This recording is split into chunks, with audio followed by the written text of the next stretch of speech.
teman-teman, kita berjumpa lagi dalam video pembelajaran online ya, masih tentang HR Audit and OD Audit atau Organizational Development Audit ya. Jadi tadi sepanjang rangkaian video sebelumnya kita sudah bicara mengenai bagaimana melakukan HR Audit ya. Kita melakukan audit untuk berbagai fungsi HR mulai dari rekrutmen, training and development dan career planning. Nah, dalam video kali ini kita akan beranjak ke materi berikutnya, jadi bagaimana melakukan audit untuk OD atau Organizational Development, efektivitas organisasi. Jadi kalau tadi kita melihat efektivitas SDM-nya, efektivitas pengelolaan SDM-nya, maka dalam video kali ini kita akan bicara mengenai bagaimana mengelola efektivitas organisasi. Ya.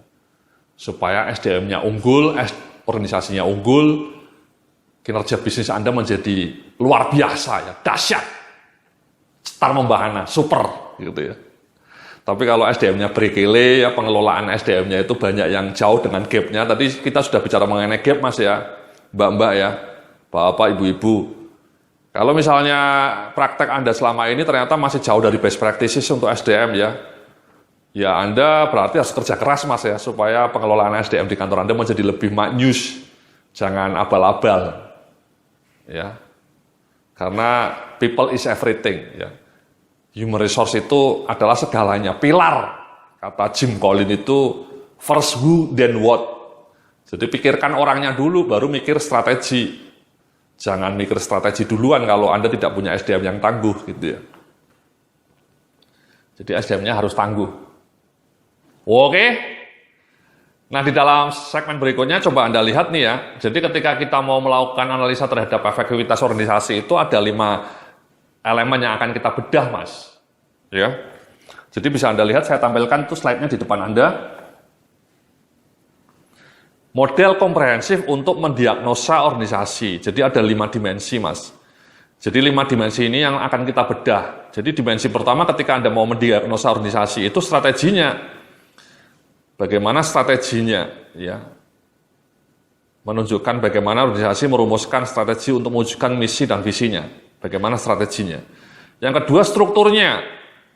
Menunjukkan bagaimana suatu struktur organisasi didesain untuk mengelola relasi antar unit di dalamnya. Struktur, itu penting nih Mas, structure. Yang berikutnya, kultur atau culture, nilai, norma, dan kultur yang dianut bersama dan tercermin dalam perilaku para anggota organisasi. Kemudian people, kualitas kompetensi dan komposisi demografis para anggota organisasi. Dan kemudian yang terakhir sistem kebijakan dan prosedur kerja yang dijalankan oleh organisasi. Jadi 5 dimensi inilah yang harus kita bedah untuk mendiagnosa organisasi. Nah, untuk dimensi people atau SDM itu sudah kita bedah dalam materi sebelumnya ya. Jadi tidak akan kita bahas lagi ya. Jadi people ini kan sudah kita bedah dalam audit HR tadi. HR kan kita bicara di dalamnya adalah people juga. Jadi dalam video-video berikutnya nanti kita akan membedah mengenai elemen strategi, analisa efektivitas strategi, analisa efektivitas struktur, analisa efektivitas budaya perusahaan atau culture, corporate culture, dan yang terakhir analisa efektivitas sistem. Sistem macam-macam ya, nanti kita akan tunjukkan.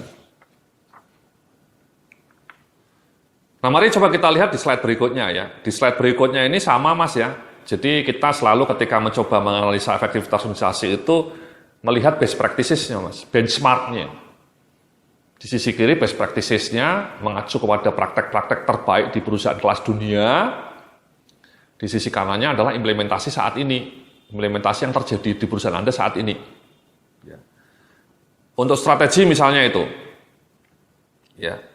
Jadi ada 3 poin yang Anda layak perhatikan ya. Yang pertama, perusahaan telah merumuskan strategi yang disusun berdasarkan analisa kebutuhan pasar dan kekuatan internal.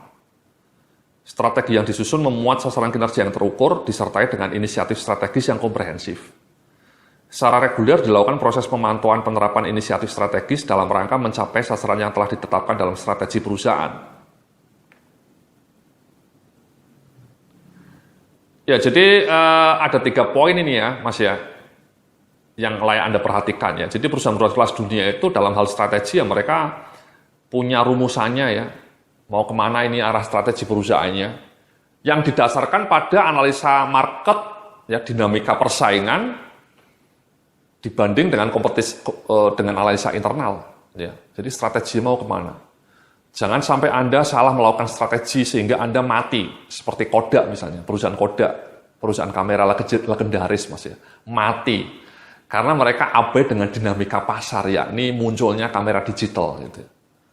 Ketika kamera digital pertama kali muncul di tahun sekitar 80-an gitu ya, orang-orang Kodak itu mengabaikannya Mas, menyepelekannya. Mereka sudah tahu tapi menyepelekannya. Buat apa ini kamera digital? Tidak akan laku. Kalimat itu kalimat arogan ya. Dan akhirnya mati. Sama dengan Nokia Mas ya. Nokia itu strateginya berantakan karena mereka tidak aware mengenai dinamika persaingan eksternal. Dalam hal ini munculnya Android ya. Ketika tahun 2008 muncul Android pertama kalinya di dunia, petinggi-petinggi Nokia itu mengatakan Android itu hanya semut kecil yang meremehkan. Tapi semut kecil itu yang akhirnya membunuh Nokia gitu ya. Membuat Nokia dicaplok oleh Microsoft. Itu terjadi kenapa? Karena strategi Anda tidak berubah, ya. Pasarnya sudah berubah, strategi Anda tidak berubah, ya Anda mati. Sama di Indonesia misalnya Telkom. Untung Telkom dulu mendirikan Telkomsel, Mas ya. Kalau mereka tidak mendirikan Telkomsel, mungkin mereka juga sudah kolaps karena pendapatan dari Telkom rumah itu terjun bebas. Padahal sumber utama pendapatan Telkom dulu ya adalah itu telepon rumah itu, Mas. Sama dengan Indosat, dulu mereka perusahaan telepon internasional Mas. Ya, Anda ingat dulu ya, tahun 80-an, kalau kita mau telepon ke luar negeri itu pakainya Indosat. Ya, 001 kalau tidak salah ya. Tapi sudah ada Skype, ya mati lah. Untung Indosat pergi ke Mentari gitu ya, bikin Mentari. Dan sekarang mereka aliansi dengan Ooredoo, bikin bisnis digital gitu ya. Kalau enggak mati.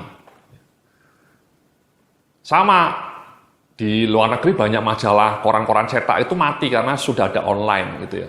Itu perubahan strategi. Bagaimana Anda merespon strategi itu? Contohnya Matahari. Matahari sadar bahwa ke depan itu mungkin perdagangan online, e-commerce akan makin naik ya. Sehingga mereka buru-buru mendirikan Matahari Mall online sebelum dilibas oleh Tokopedia atau Bukalapak gitu, atau Lazada gitu ya. Itu namanya perubahan strategi Mas. Jadi Matahari melakukan perubahan yang signifikan, mendirikan Matahari Mall online supaya mereka tidak kelabakan. Jadi itu namanya strategi Mas ya, strategi ya. Nah, bagaimana di perusahaan Anda? Sudah ada belum strateginya? Ya. Arahannya mau kemana? Sudah dilihat nggak peta pasarnya? Dan kemudian bagaimana strategi itu dirumuskan dalam inisiatif-inisiatif strategis yang jelas? Ya. Misalnya sekali lagi contohnya ketika Indosat memutuskan untuk terjun ke bisnis digital, tidak lagi hanya telco, apa inisiatif strategisnya? Mendirikan berbagai perusahaan startup misalnya, melakukan aliansi dengan perusahaan-perusahaan startup muda misalnya, supaya mereka melakukan sinergi. Ini semua kan membutuhkan perubahan strategi. Ya, inisiatifnya apa? Dan kemudian yang tidak kalah penting, inisiatif itu dipantau Mas tiap bulan. Implementasinya, tidak hanya di atas kertas ya. Sering banyak perusahaan punya inisiatif strategis tebal, ya berhalaman PowerPoint, pakai PowerPoint sampai 100 halaman, tapi eksekusinya zero. Ya. Zero execution itu ya mati, kayak Kodak, nanti mati gitu ya. Ya, jadi seperti itu Mas ya. Jadi itu adalah best practices untuk strategi. Ya. Nah, di halaman berikutnya saya langsung mencoba membawa Anda untuk melihat best practices untuk sistem. Ya. Ada 3 poin ini best practices untuk sistem. Ya, jadi yang pertama, perusahaan telah memiliki beragam sistem yang dipraktekkan secara sistematis dan konsisten. Misalnya, manajemen mutu, ISO misalnya, sistem IT yang komprehensif, IT-nya jago, sistem informasi pelanggan, database pelanggan, sistem informasi SDM, HRIS-nya jago. Ya. Secara reguler dilakukan improvement untuk meningkatkan efektivitas penerapan sistem itu. Ya, bagaimana direview terus. Kemudian yang ketiga, sistem yang dijalankan telah dievaluasi dan memberikan dampak positif bagi peningkatan organisasi. Ya. Jadi itu Mas ya, untuk sistem itu sejauh mana perusahaan Anda punya sistem? Sudah punya ISO belum? Manajemen mutunya ISO berapa? Ya. Sistem IT-nya sudah komprehensif belum? Kadang-kadang perusahaannya pakai SAP, yang lainnya pakai Oracle gitu ya. Jadi Mereknya berbeda-beda istilahnya, softwarenya mereknya berbeda-beda. Orang keuangan pakai merek A, orang SDM pakai merek B, orang produksi pakai merek C gitu. Jadi tidak saling komunikasi, itu kan dangerous mas. Ya. Jadi kalau bisa ya, itu namanya menciptakan island-island, ya, menciptakan pulau-pulau. Kurang bagus, kalau bisa ya komprehensif satu single merek satu, misalnya SAP semua, Oracle semua, gitu ya. Nah, untuk memandu implementasi Anda saat ini di halaman berikutnya saya mengajukan pertanyaan-pertanyaan untuk diagnosa atau untuk audit. Ya, misalnya untuk strategi. Apakah strategi yang telah disusun telah mengacu pada dinamika lingkungan pasar dan peningkatan proses bisnis kunci ya, tadi ya. Apakah strategi yang disusun telah diterjemahkan dalam serangkaian indikator kinerja yang terukur ya, dan inisiatif-inisiatif strategisnya juga. Apakah strategi ini sudah dikomunikasikan dan dipahami oleh segenap karyawan? Apakah scorecard karyawan, ya, KPI karyawan telah dikaitkan dengan arah strategi perusahaan? Ya, jadi untuk strategi seperti itu mas ya pertanyaannya ya. Bagaimana? Apakah Anda sudah punya strategi di perusahaan Anda?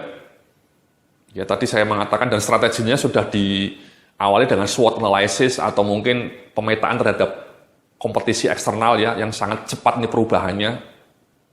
Sudah ada belum dokumen itu? Dan sekaligus tidak hanya merespon kekuatan eksternal, lingkungan eksternal, tapi juga sekaligus mencoba memperkuat kompetensi internal, core kompetensi Anda apa, mau ditingkatkan, inisiatifnya apa. Ya. Jadi inisiatifnya apa? Core kompetensinya. Misalnya contohnya Bank Mandiri ya, Bank Mandiri itu beberapa bulan terakhir mau terjun ke bidang online payment. Online payment mas. Itu salah satu masa depan ya, online. Karena online yang booming ya kalau bisa bayar itu jangan pakai transfer manual lagi. Dengan hanya klik-klik kayak PayPal ya. Kalau di luar negeri pakai PayPal itu bisa. Nah Bank Mandiri mau mendirikan perusahaan online payment. Nah mereka menyiapkan dana 500 miliar untuk membiayai startup. Karena Mandiri itu besar ya, biasanya yang canggih itu kreatif itu startup. Jadi mereka menggelontorkan dana 500 miliar untuk menjadi investor perusahaan-perusahaan startup di bidang online payment. Ya. Itu namanya strategi ya. Strateginya merespon keluar tapi sekaligus juga memperkuat kompetensi internal. Nah di perusahaan Anda seperti apa mas? Apakah Anda sudah punya strategi yang jelas? Ya, dan apakah strategi itu sudah diturunkan ke level inisiatif-inisiatif? Dan apakah karyawan-karyawan paling tidak manajer-manajer di level manajer asmen sudah paham mengenai arah strategi perusahaan? Anda kasih respon itu. Ya. Misalnya respon Anda, kita sudah punya strategi Pak. Ya, sudah ada arahan yang jelas. Dan bahkan sudah diturunkan menjadi inisiatif-inisiatif strategis. Inisiatifnya bahkan sudah dibedah, di breakdown per divisi. Itu bagus. Ya. Dan kemudian kita review tiap bulan oleh CEO-nya. Ya, arah kemajuan implementasi inisiatif itu bagus, berarti maturity level Anda sudah tinggi.